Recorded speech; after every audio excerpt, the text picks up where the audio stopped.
दोन्ही ठाकरे बंधू एकत्र आल्यानंतर आता राजकीय युती देखील होते, आज त्याची घोषणा होते आणि त्याच पार्श्वभूमीवर हा एक जुना फोटो नेहमी चर्चेत राहिलेला आहे। जेव्हा जेव्हा या दोन्ही ठाकरे बंधूंच्या युतीची चर्चा होते किंवा एकत्र येण्याची चर्चा होते त्यावेळी हा फोटो समोर आलेला आहे। आता देखील या फोटोची चर्चा होते, कारण पत्रकार परिषद आहे त्या स्थळी हा फोटो लावण्यात येणार आहे। सोबत सचिन आहेत।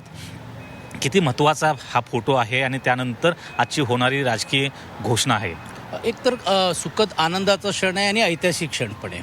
2019ला इकडेच पत्रकार परिषद झाली होती आणि दिलेले शब्द न पाळणाऱ्यांची काय झालं या राजकारणामध्ये। पण एक काय की एकंदरीत राज्यामध्ये जे राजकारण लोकांच्या मनामध्ये जे अपेक्षित होतं ते होत नाही, ह्याला पर्याय मला वाटते या व्यासपीठावरून लोकांसमोर जात असताना दिलं जाईल असं आम्ही म्हणतो। आणि सर्वात महत्त्वाची गोष्ट आहे की दोन पक्ष एकत्र येण्यापेक्षा दोन कुटुंबातले भाव एकत्र येत आहेत, हा एक आनंदाचा क्षण आहेत। आणि ते आजच येत आहेत असं नाही, पण राजकीय एकत्रित येत आहेत, ज्यामध्ये एक आशेचा किरण लोकांकडे वाटत होता की आता हे बस झालं, राजकीय लोक सर्व तसेच असतात। एक पर्याय मला असं वाटते आज तयार होताना आपल्याला पाहायला मिळेल। महापौर कोण होणार आहे? कालपर्यंत जे मराठी माणसाबद्दल बोलायला तयार नव्हते, सांगत होते आमचा महापौर हिंदू होणार, ते आता त्यांना ही बोलायची वेळ येते किंवा आमचा महापौर कोण आहे ही टीका करण्याचा वेळ येते। ह्याचा अर्थच असं आहे की हे आता राजकारण वेगळ्या पद्धतीने घेऊन जाण्याचं काम करतात। आणि ज्या अर्थी आम्ही मुंबई तोडतोय, सूरज चांद रहेगा तभी तोपर्यंत मुंबई काय तोडली जाणार नाही, हे त्यांना समजलंच नाही आहे। आम्ही सांगतोय मुंबईचा वैभव कमी करून तुम्ही तोडायचा प्रयत्न करतायत।